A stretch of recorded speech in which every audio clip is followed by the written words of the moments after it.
This is a Tantrika Institute recording.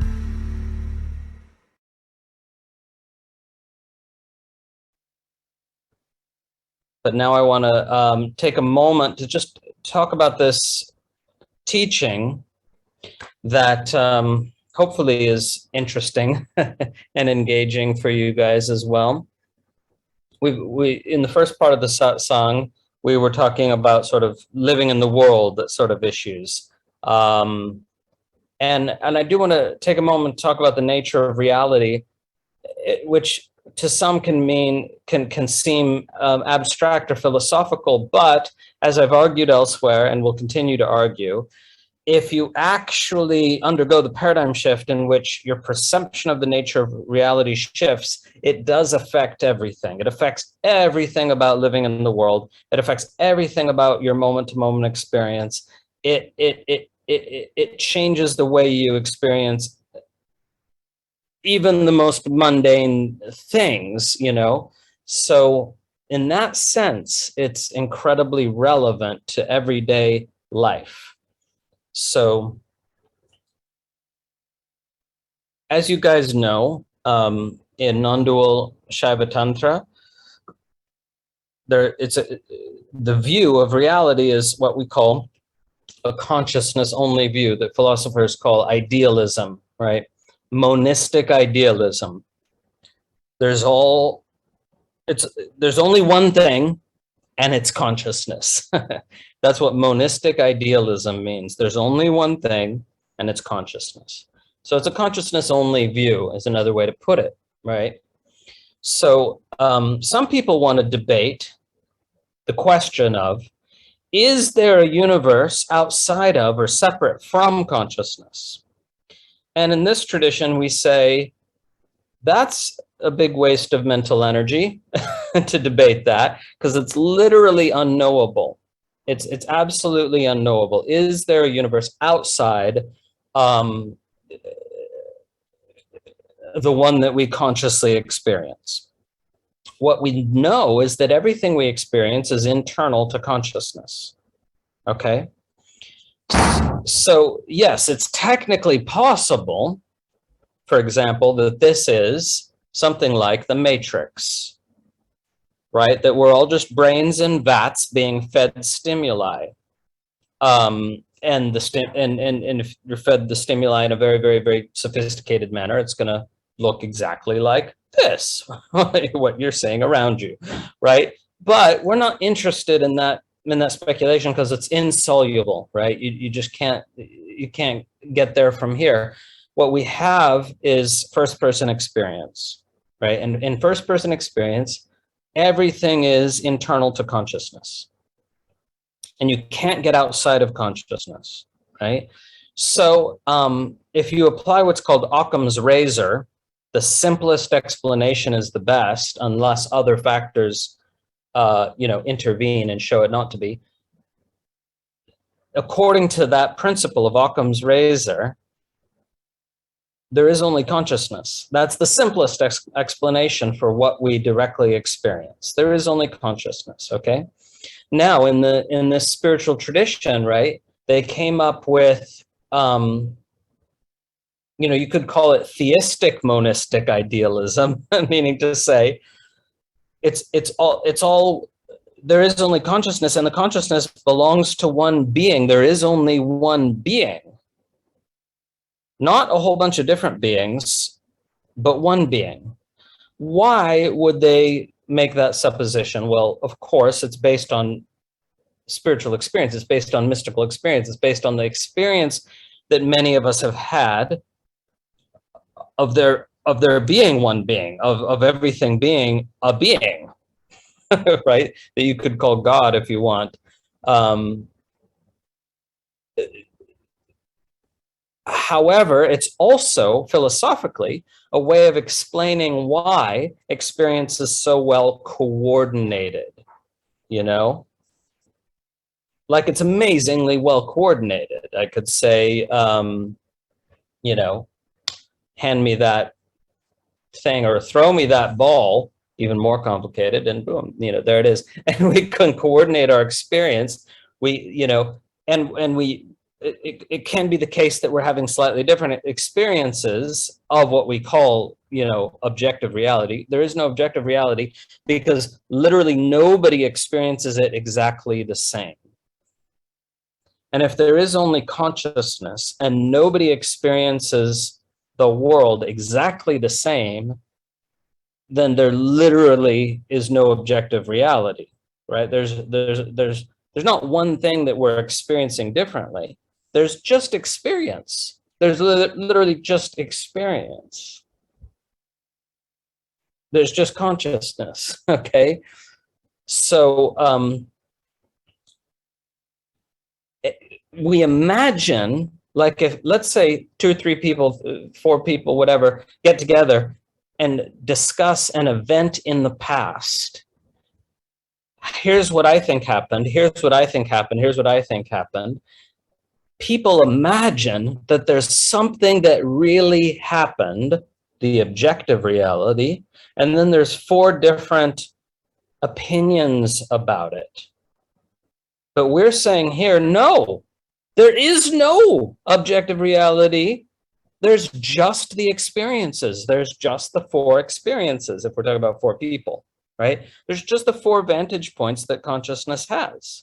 Now, they are coordinated, meaning to say they overlap a lot. They share a lot in common, right? But there's no thing existent by itself that each of the people are experiencing in their own different way. And if you imagine such a thing, well, that it exists in consciousness. It's an abstract imagined object in consciousness. What really happened is an imagined abstraction in consciousness. There's nowhere else for it to be, okay? Now, having said all this, if there is only consciousness, and consciousness refracts itself, right? It refracts itself into billions of different vantage points, observational vantage points, right? Or trillions, and maybe there's aliens out there and everything, and who knows, it doesn't matter, because the same principle would apply. All sentient beings, they're just vantage points that the one consciousness has on itself, right? But if it's a consciousness only reality, you're gonna have consciousness can create any sort of experience for itself. So you're gonna have a lot of weird shit happen as well, okay? And that's where the bell curve comes in, right? Where the bell, I'm talking about the bell curve of conscious experience. Okay, so this is important to understand why our theory of reality has more explanatory power than other theories. So, for example, if you're going with physicalism, scientific materialism, also known as physicalism, it cannot explain psychic phenomena, which can be demonstrated, then have been demonstrated, and I posted a link to some well-vetted studies.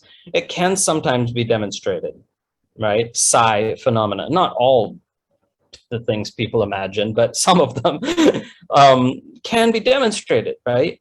And science goes, wow, how could that be happening? I don't know. It doesn't make sense in a scientific paradigm, so it's hard to get funding for it, and blah blah blah. But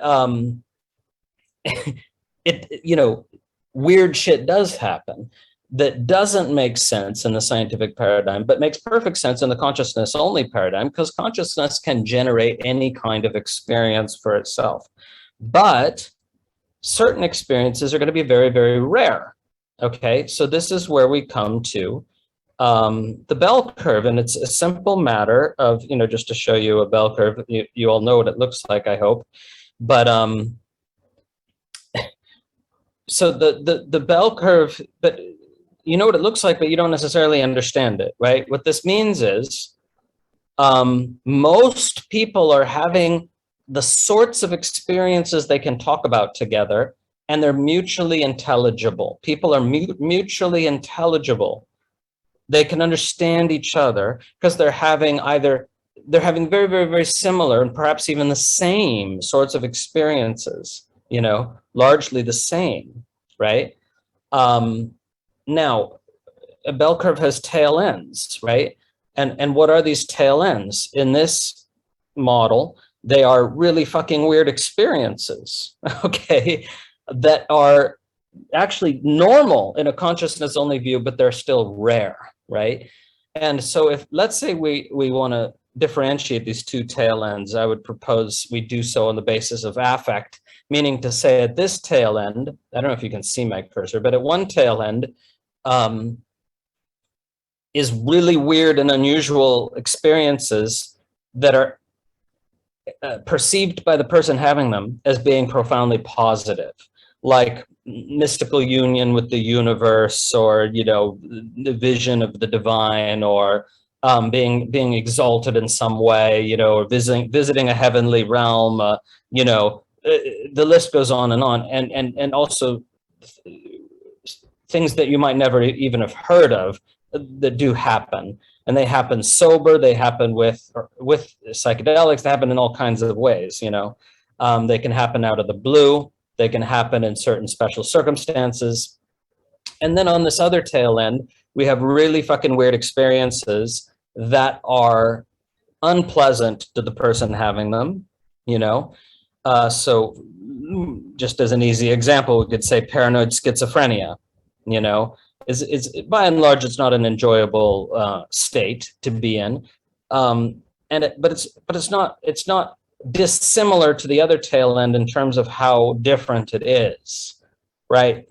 What is experienced as reality is extremely different from the mean. Here's the mean in the middle here, right? And it's very real, right? If you're ever talking to somebody who's actually schizophrenic, there's literally no point in denying their experience, because it literally is their real experience. They really can see the things they claim to see. They really can hear the things they claim to hear, and they can even touch, you know what I mean?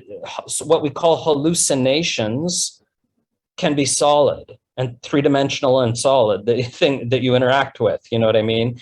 If you're on this tail end, or indeed on this tail end, right? The only difference is one of affect in the model I'm describing, right? Okay, so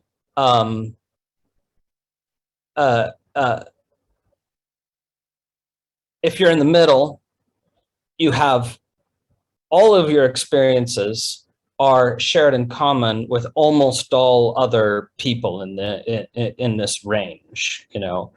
And we're saying on average, right? Because somebody who's hanging out here can go zip, and back again, right? Because this is an average. This is something like averaged over time, right? Okay, so this explains, you guys, why when I do a post like my post on energy healing, which gets some people bent all out of shape, they misunderstand. They think I'm saying, some people think I'm saying, that's bullshit in a kind of black and white universal way, you know. There is no such thing, though. There's no such thing. There's going to be somebody, because of this, you know, incredible malleability of consciousness, there's going to be somebody who is doing Reiki or thinks they're doing Reiki and actually like lays on hands and cures someone's cancer. Like that, I'm sure that's happened, you know. Maybe only once, I don't know, but I'm sure it's happened. These things do happen, right? There's the example of the woman who, you know, drank the holy water from Lourdes and had bone cancer remission, and it's mapped. It was actually mapped in X-rays, you know, and it's cited as an example of something that science absolutely can't explain in any way, shape, or form, you know. But anyway, the point is, these are outliers. These are very rare experiences. You know, you can't expect to have these experiences, and you shouldn't try. I mean, you can if you want. Try all you like, right? But grasping after these experiences are not is not necessarily advisable. And there's a phenomenon by which some people, by the way, can flip back and forth very easily between these two tail ends, you know, and that's a kind of can be a scary place because you're, you know, 1 minute it's just everything is the glory of God. And then the next minute, the demons are trying to devour your soul. So, and again, we're talking about direct experiences. And people say, is it real or is it imagined? In the consciousness only view, that question makes no sense, right? Everything is real. Everything that people experience is real to the degree that they experience it. And that's why in this view, we can say, yeah, some people, like Whitley Strieber, whose book I posted in the group, some people really have been abducted by aliens, meaning to say they had that experience, right? I doubt many other people, but I don't doubt Whitley Strieber when he says, this is exactly what I experienced. And, and we're talking the full thing. Do you know what I mean? We're not talking about a vision. We're talking about 3D, touching, interacting, total interactivity, as real as anything you've ever experienced. He was with the aliens, But does that mean that aliens visited planet Earth in reality? The question presumes a physicalist view, not a consciousness only view. You see? I'm saying that for most of the bell curve, no, aliens have never visited Earth, because you would fucking know. It would be on all the news. And, here's the proof. We have proof that we can show to everyone. That means it's in that part of the bell curve, you see. But aliens have visited Earth for some of the people on the tail end of the bell curve. And if there is only consciousness, that's as real as anything else that could happen. So I'm saying, if you read that book about the so-called supernatural, and if you trust, as I think you should, that Whitley Strieber is not lying, that he's not fabricating, then you have to explain how this could be. And the physicalist model can't explain it, but the consciousness model can. Say, okay, yeah, he's an outlier, and consciousness can literally manifest any sort of experience for itself. Now, does it happen completely randomly? Sometimes.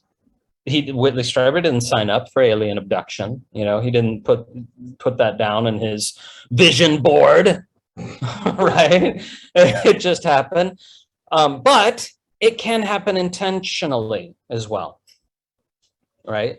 Like I know someone who, through the power of intentional yogic practice, did manage to learn how to do things for a temporary period, only while he was engaged in this super intensive yogic practice.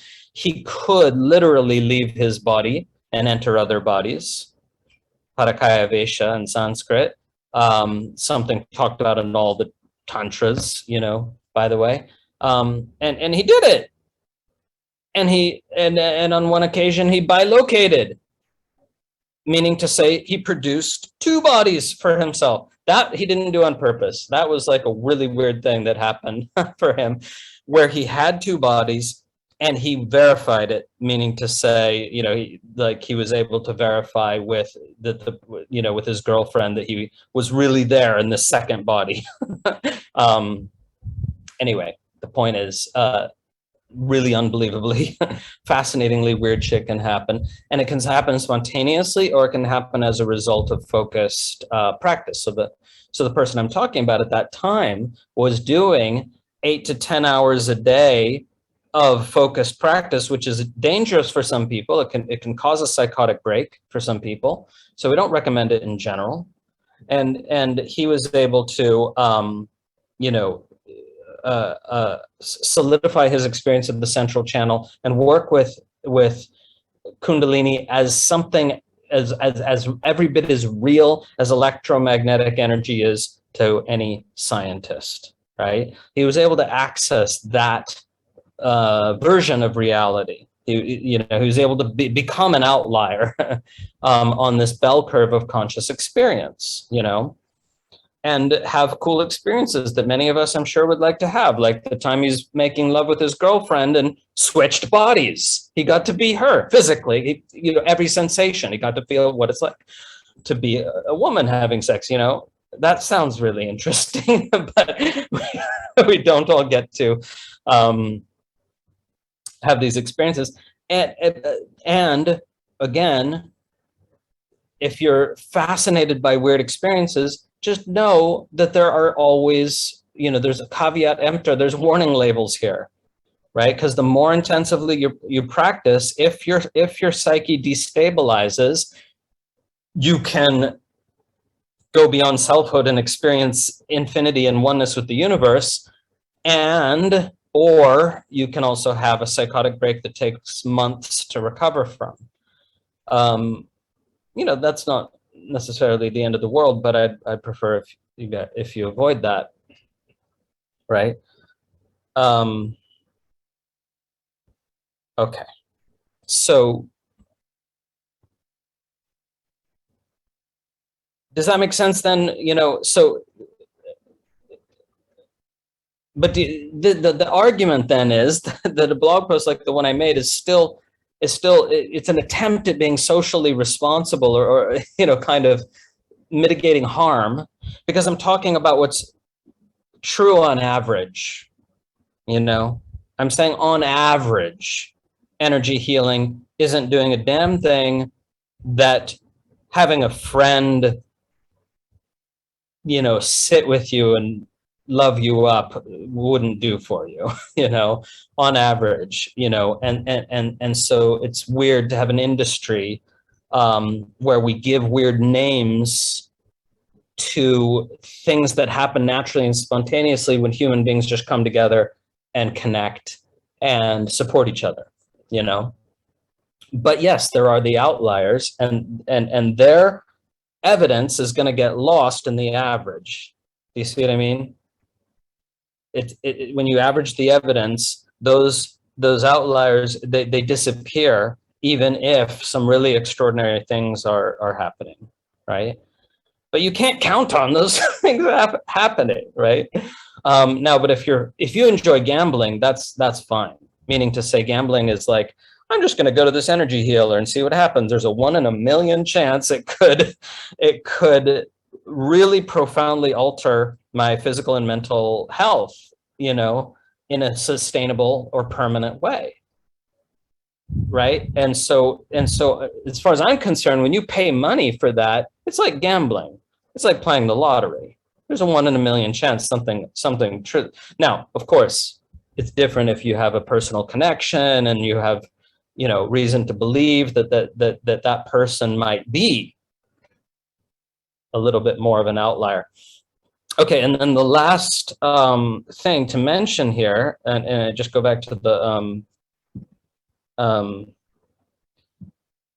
the bell curve, is what is the domain of science? Well, this is an important thing because it's an easy way to talk about our different views. Physicalists, right, people who believe in what's called physicalism or scientific materialism, they say science, the domain of science is the entire bell curve, right? From here, from -3 to 3, the whole thing.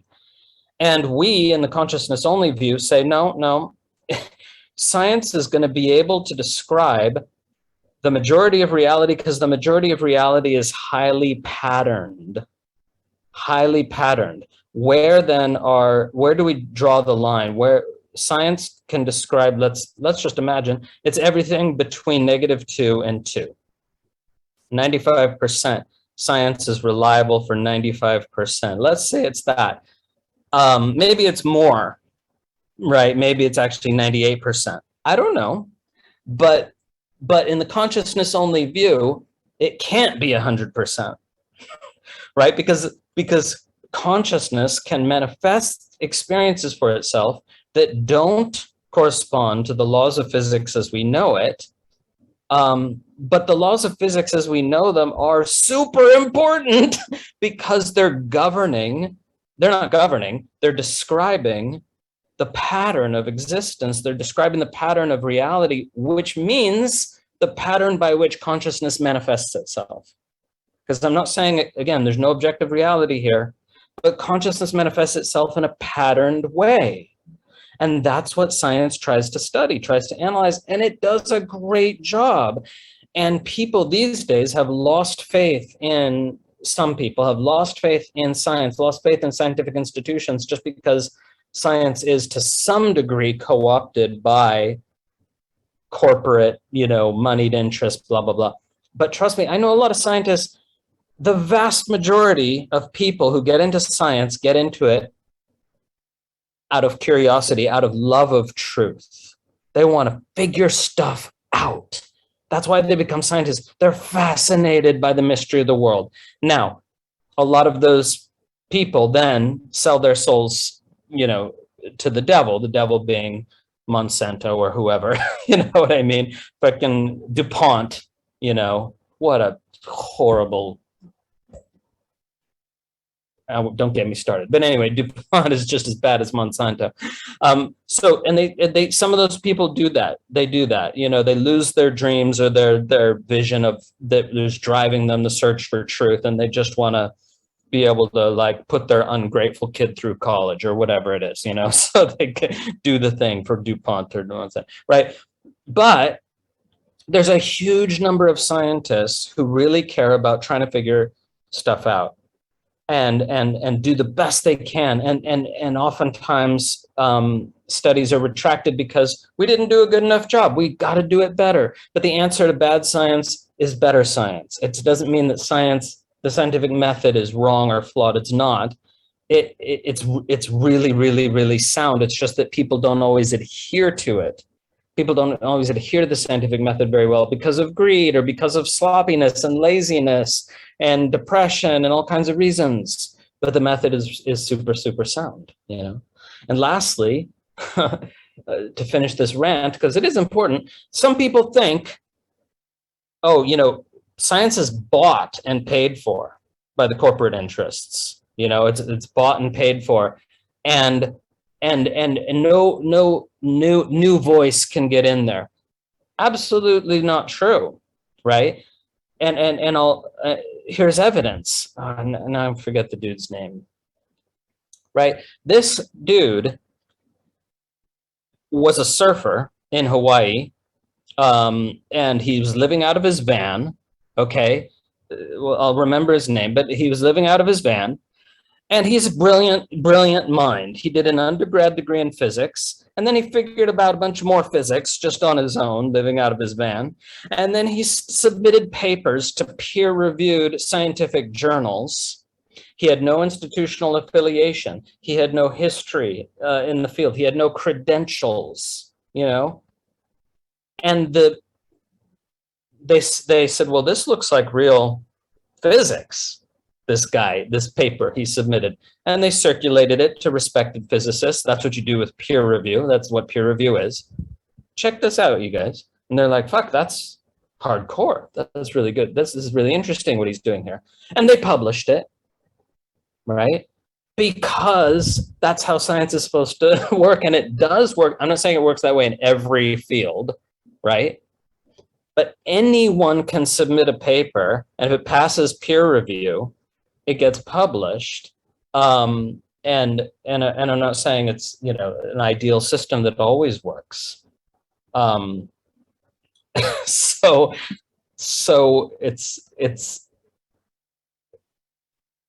not black and white. Let's get away from black and white thinking. That's why I wanted to introduce the bell curve and say science can do everything or can address everything between these lines, where some people want to put the lines here and some people want to put the lines there, but they're somewhere, right? And it can't address what, the furthest ends. But remember, even when science is doing its very best, it's still doing nothing but analyzing the patterns of conscious experience, because we're talking about the way phenomena arise within consciousness. There's no way to say they're measuring an objective world. That's just a supposition. That's just a assumption. They're measuring the patterns with which or by which consciousness produces its experience. Okay, it does so in a patterned way. Thank God. Imagine if there's no pattern, it's just everything is constantly confusing, and there's no steady ground, and then you die. That would be frustrating. Yeah, Garrett Lisi. Thank you. Sarah found him. Yeah, and he might be wrong about his theory of everything, but that doesn't matter. The point is, he was living out of his van in Hawaii, and he got published in a prestigious journal because he the work passed peer review. And an article of mine was recently published in a very prestigious academic publication. And I was a little scared that it wouldn't, because I didn't have institutional affiliation anymore, and they did publish it because they're like, this is as good. Actually, it was an interesting kind of experience for me, because at the conference where I presented my paper, I'm like, and I'm not down on myself. I know I'm smart. The brain in here is smart, but I thought all these guys are definitely way ahead of me. And they were like, no, your paper is as good as any of these papers. It belongs in this book. And I don't actually know what they put down because I don't have institutional affiliation. But anyway, so I have personal experience with this too.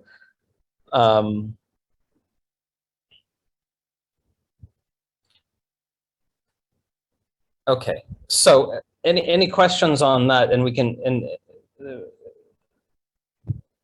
any questions or comments on that picture? I hope it makes sense of how the consciousness only view can include everything, and it does include everything, and it does make sense out of everything. And some people can experience something called ghosts, and other people can't. And then we always want to ask this question, but are they real? To which you have to, I would keep saying, you don't understand the consciousness only view yet. There are only conscious experiences. There's only the contents of consciousness and consciousness itself. So what do you mean when you say, is it real? The question doesn't have any meaning, right?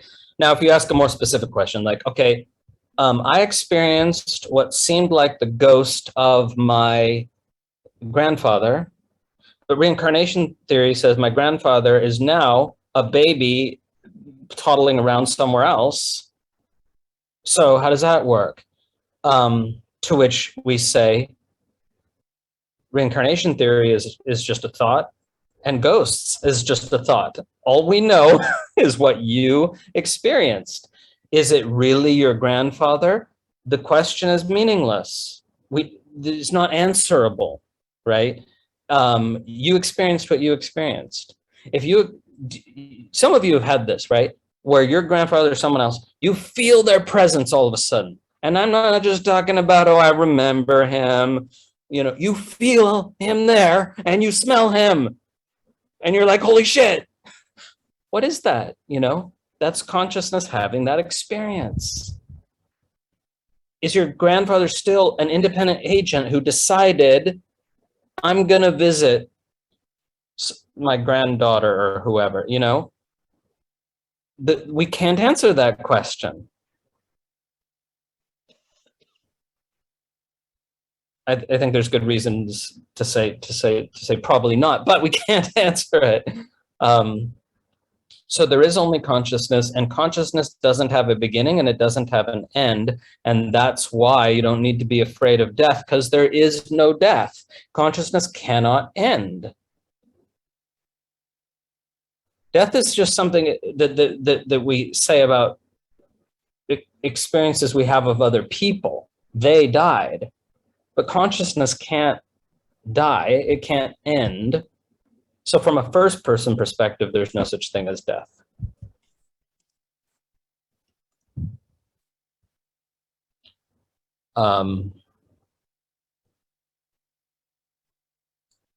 Yeah, so bodies fall apart.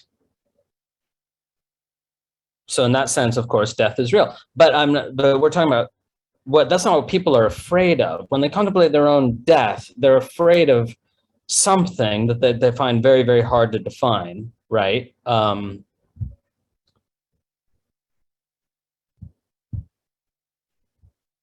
But if it's ending that you're afraid of, then there is no ending. But there is ending of course, individuality, right? It's just that consciousness can't end.